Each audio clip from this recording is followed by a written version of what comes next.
Hello students, welcome back to my channel. মাধ্যমিক 2021 সম্ভাব্য প্রশ্নাবলীর সমাধানের পঞ্চম পর্বে এখন আমরা শূন্যস্থান পূরণ করি পাটিগণিত অংশ সমাধান করব। প্রথমের সমস্যাটি লক্ষ্য করো। এক বছরে আসল ও সুদ আসলের অনুপাত 8:9 হলে বার্ষিক সরল সুদের হার কত? এক বছরে আসল ও সুদ আসলের অনুপাত 8:9। অতএব এক বছরে 8 টাকায় সুদ 9 বিয়োগ 8 টাকা, কারণ 8 টাকা আসল হলে সুদ আসল মিলে 9 টাকা, সুতরাং সুদ 9 বিয়োগ 8 টাকা অর্থাৎ 1 টাকা। অতএব এক বছরে 100 টাকায় সুদ 1/8 গুণ 100 টাকা। আমরা ঐকিক নিয়ম করলাম, ইকুয়ালস 4 দিয়ে ভাগ করলে 25 4 100, 4 গুণ 2 8, 25/2 টাকা সমান 12.1 টাকা বা 12.5 টাকা। অতএব সুদের হার 12.12%, অর্থাৎ বার্ষিক সরল সুদের হার আমরা শতাংশে নির্ণয় করেছি। এক বছরে 100 টাকায় সুদ যেহেতু 12.12 টাকা, অতএব বার্ষিক সরল সুদের হার 12.12%। এরপর দ্বিতীয় সমস্যাটি লক্ষ্য করো। বার্ষিক R/2% সরল সুদের হারে 2p টাকার টি বছরে সুদ আসল, এটা হাইফেন দেওয়া আছে, মাইনাস নয়, সুদ আসল মানে সুদ আর আসল মিলে কত টাকা, 2p প্লাস কত টাকা। আমরা জানি সুদ আসল সমান আসল যোগ সুদ সমান আসল এখানে 2p টাকা, তাহলে 2p যোগ 2p টাকার সুদ 2p ইন্টু টাইম এখানে টি বছর, টি ইন্টু রেট অফ ইন্টারেস্ট এখানে R/2 R/2/100 এত টাকা। অর্থাৎ আসল 2p টাকা আর সুদ PTR/100, সেই সূত্রানুযায়ী প্রিন্সিপাল এখানে 2p, টাইম এখানে টি বছর আর রেট অফ ইন্টারেস্ট R/2 বার্ষিক। তাহলে 2 লঘিষ্ঠ করে ফেললাম, অর্থাৎ 2p প্লাস PTR বা PRT/100 টাকা। অর্থাৎ শূন্য স্থানে হবে PTR/100, PTR/100 টাকা। শের সমস্যাটি লক্ষ্য করো। কোনো নির্দিষ্ট আসলের 6 মাস পর সরল সুদ এবং চক্রবৃদ্ধি সুদ একই। এই নিয়মে বার্ষিক 10% সুদের হারে 800 টাকার এক বছরে চক্রবৃদ্ধি সুদ কত টাকা? প্রথমের বাক্য, কোনো নির্দিষ্ট আসলে 6 মাস পর সরল সুদ এবং চক্রবৃদ্ধি সুদ একই। এর অর্থ সুদের পর্ব 6 মাস, কারণ আমরা জানি একটি পর্বের শেষে, অর্থাৎ এক্ষেত্রে 6 মাস শেষে চক্রবৃদ্ধি সুদের ক্ষেত্রে আমরা 6 মাসের সুদের ওপরও সুদ করব পরে, অর্থাৎ সুদেরও সুদ করা হবে, সেক্ষেত্রে চক্রবৃদ্ধি সুদের পরিমাণ বেড়ে যাবে। কিন্তু 6 মাস পর অর্থাৎ 6 মাসের ক্ষেত্রে সরল সুদ এবং চক্রবৃদ্ধি সুদ একই হবে। অর্থাৎ এই বাক্যটির মাধ্যমে আমরা বুঝে গেলাম এক্ষেত্রে চক্রবৃদ্ধি সুদের পর্ব 6 মাস। যেহেতু কোনো নির্দিষ্ট আসলের 6 মাস পর সরল সুদ এবং চক্রবৃদ্ধি সুদ একই, অতএব চক্রবৃদ্ধি সুদের পর্ব 6 মাস। অতএব বার্ষিক 10% সুদের হারে 800 টাকার 1 বছরের চক্রবৃদ্ধি সুদ সমান, তাহলে এক্ষেত্রে principal P800 into 1 plus R/100, আমরা R/100 না করি R/2 করব, অর্থাৎ 10/2 করব, কারণ সুদের পর্ব 6 মাস, অর্থাৎ 1 বছরে পর্ব সংখ্যা 2, তাহলে 12 মাসে যদি সুদ হয় 10 টাকা 100 টাকায়, সেক্ষেত্রে 6 মাসে হবে তার অর্ধেক, তাই R/2/100 হোল টু দি পাওয়ার, তাহলে 1 বছরে পর্ব আসলে 2টি, অর্থাৎ এখানে 2n আর এখানে আমরা 2 করেছি, এটা সব বৃদ্ধিমূল, তার থেকে তাহলে আসল বাদ দিতে হবে, বিয়োগ 800, চক্রবৃদ্ধি সুদ এই টাকা, ইকুয়ালস, তাহলে 800 এক্ষেত্রে কমন, এই দুটি পদ থেকে কমন নিলে 1 প্লাস 5/100, অর্থাৎ 1 প্লাস 1/20, অর্থাৎ এক্ষেত্রে 20 লসাগু হলে 20 প্লাস 1, অর্থাৎ 21/20, 21/20 এর হোল স্কোয়ার মাইনাস 1 টাকা, ইকুয়ালস 800 গুণ 21 এর স্কোয়ার করলে হয় 441, আর 20 স্কোয়ার 400, অর্থাৎ এক্ষেত্রে আমরা 400 লসাগু করলে 441 মাইনাস 400 ইকুয়ালস টু 41 পাবো, এত টাকা। 4 গুণ 2 8, 41 গুণ 2 অর্থাৎ 82, তাহলে আমরা পাচ্ছি চক্রবৃদ্ধি সুদ এক্ষেত্রে 82 টাকা, অর্থাৎ সমূল চক্রবৃদ্ধি থেকে আসল বিয়োগ করেছি। সমূল চক্রবৃদ্ধি এক্ষেত্রে প্রিন্সিপাল যেহেতু বা আসল যেহেতু 800 টাকা, তাই 800 লিখেছি পি এর স্থলে, আর এর স্থলে আমরা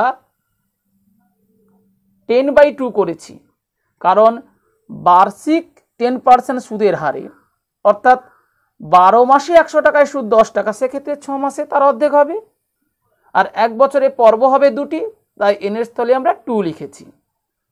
এইভাবে চক্রবৃদ্ধি সুদ 82 টাকা পেয়েছি। এরপর চতুর্থ সমস্যাটি লক্ষ্য করো। কোনো ব্যবসাতে এ বি সি এর মূলধনের অনুপাত 2:3:5 এবং তাদের নিয়োজিত সময়ের অনুপাত 3:4:5 হলে লভ্যাংশের অনুপাত কত হবে? আমরা জানি কোনো অংশীদারি কারবারে অংশীদারগণ যদি বিভিন্ন সময়ের জন্য ব্যবসায় তাদের অর্থ বিনিয়োগ করেন, সেক্ষেত্রে সেটি মিশ্র অংশীদারি কারবার। এক্ষেত্রে এ বি সি এর নিয়োজিত সময়ের অনুপাত 3:4:5, অর্থাৎ বিভিন্ন সময়ের জন্য ব্যবসায় অর্থ নিয়োজিত করেছেন ওনারা, সুতরাং এটি একটি মিশ্র অংশীদারি কারবার। মিশ্র অংশীদারি কারবার সংক্রান্ত সমস্যা সমাধানের ক্ষেত্রে আমরা মূলধনের অনুপাত করি, মূলধনকে সময় দিয়ে গুণ করে, প্রত্যেকের মূলধনকে তার সময় দিয়ে গুণ করব এবং তাদের অনুপাত করতে হবে, অর্থাৎ মূলধনের সাংখ্যমানকে সময়ের সাংখ্যমান দিয়ে গুণ করতে হবে প্রত্যেকের এবং তাদের অনুপাত, অর্থাৎ এক্ষেত্রে লভ্যাংশের অনুপাত হবে লভ্যাংশের অনুপাত সমান 2 ইন্টু, কারণ এর মূলধনের পরিমাণ যদি 2 হয়, সেক্ষেত্রে তার সময়ের অনুপাতে আমরা দেখতে পাচ্ছি 3 আছে, 2 ইন্টু 3 ইজ 2, বি এর জন্য 3 ইন্টু 4 ইজ 2, সি এর জন্য 5 ইন্টু 5, অর্থাৎ এই অনুপাতের প্রথম পদ, এই অনুপাতের প্রথম পদ, এই অনুপাতের দ্বিতীয় পদ, এই অনুপাতের দ্বিতীয় পদ, এই অনুপাতের তৃতীয় পদ, এই অনুপাতের তৃতীয় পদ। লভ্যাংশের অনুপাত তাহলে 3 গুণ 2 6, 6:12:25, 6:12:25। পঞ্চম সমস্যাটি লক্ষ্য করো। পি টাকার বার্ষিক 8% চক্রবৃদ্ধি সুদের হারে অর্জিত সুদের পর্ব ত্রৈমাসিক হলে n বছরে সমূল চক্রবৃদ্ধি কত টাকা? তাহলে সুদের পর্ব ত্রৈমাসিক অর্থাৎ 3 মাস, অর্থাৎ বছরে সুদের হিসেব করা হচ্ছে 12/3 সমান 4 বার। অর্থাৎ এক্ষেত্রে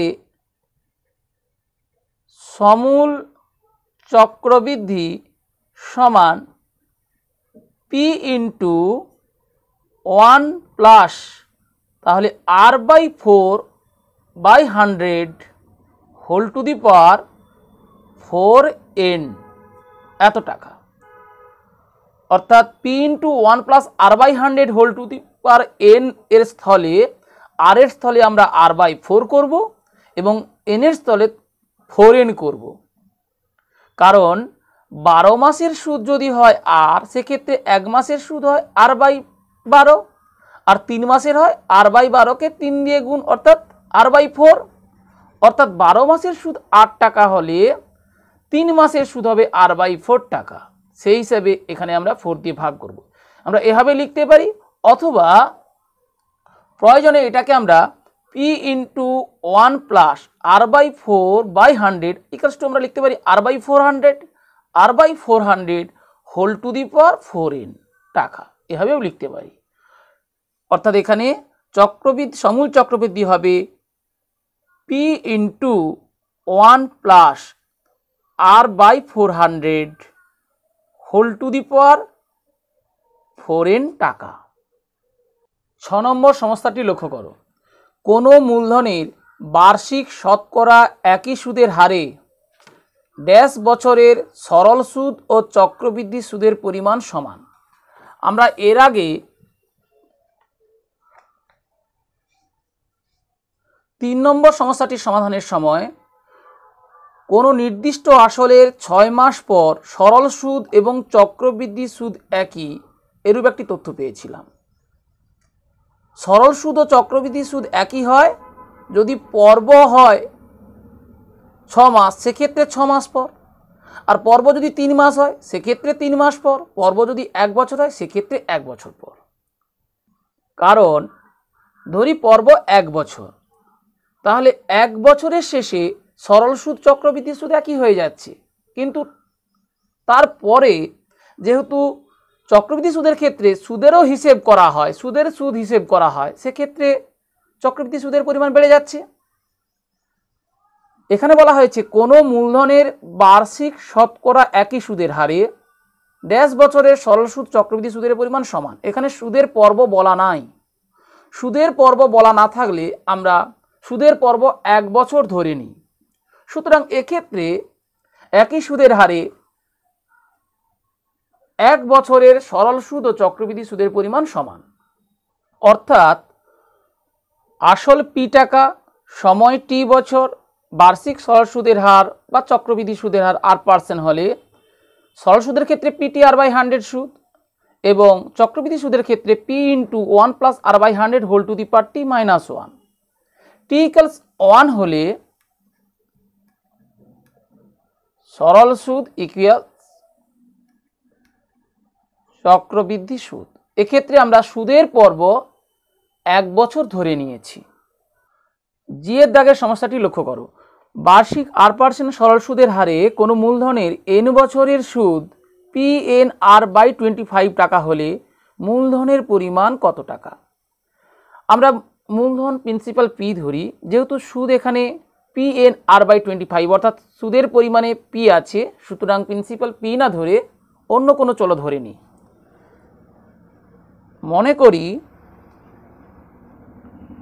মূলধন x টাকা, তাহলে x টাকার সুদের হিসেব করি। অতএব x ইন্টু আমরা জানি PTR/100, এখানে টাইম n বছর, P into n into rate of interest R/100 equals বলা আছে PNR/25। n নডিক্যাল 0, কারণ n এখানে বছরকে বোঝাচ্ছে n দিয়ে উভয় পক্ষকে আমরা ভাগ করে দিলাম। একইভাবে আর নট ইকুয়াল 0 আর দিয়ে উভয় পক্ষকে ভাগ করে দিলাম, বা x ইকুয়ালস পেয়ে যাচ্ছি 100 ইন্টু পি বাই 25, 25 গুণ 4 সমান 100 ইকুয়ালস 4p, অর্থাৎ মূলধনের পরিমাণ এক্ষেত্রে 4p টাকা হবে। এরপর শেষের সমস্যাটি লক্ষ্য করো। এক ব্যক্তি ব্যাংকে 100 টাকা জমা রেখে 2 বছর পর সমূল চক্রবৃদ্ধি পেলেন 121 টাকা। বার্ষিক সুদের হার ছিল %। তাহলে মনে করি বার্ষিক চক্রবৃদ্ধি সুদের হার 8%। অতএব তাহলে এক্ষেত্রে প্রিন্সিপাল কত? 100 টাকা। 100 into 1 plus r by 100 whole to the power 2, কারণ 2 বছর পর সমূল চক্রবৃদ্ধি বলা হয়েছে, ইকুয়ালস বলা আছে 121, বা 1 plus r by 100 whole to the power 2 বা হোল স্কোয়ার ইকুয়ালস 121 বাই 100। একেও আমরা ভগ্নাংশ আকারের বর্গ করতে পারি, অর্থাৎ 11 বাই 10 এর হোল স্কোয়ার করতে পারি। তাহলে উভয় পক্ষের বর্গমূল করে পেয়ে যাচ্ছি, অতএব 1 plus r by 100 equals 11 by 10। 11 by 10 কে আমরা লিখতে পারি 1 প্লাস 1 বাই 10, অর্থাৎ উভয় পক্ষ থেকে 1 বাদ দেব। অতএব r বাই 100 ইকুয়ালস 1 বাই 10, বা r ইকুয়ালস তাহলে বজ্রগুণ করে পেয়ে যাচ্ছি 100 বাই 10, অর্থাৎ 10r equals 100, r equals 100 by 10 equals 10, অর্থাৎ বার্ষিক সুদের হার ছিল 10%। আশা করি তোমরা মাধ্যমিক 2021 সম্ভাব্য প্রশ্নাবলী পাটিগণিতের শূন্যস্থান পূরণ WBH এর সকল সমস্যার সমাধান কৌশল বুঝতে পারলে।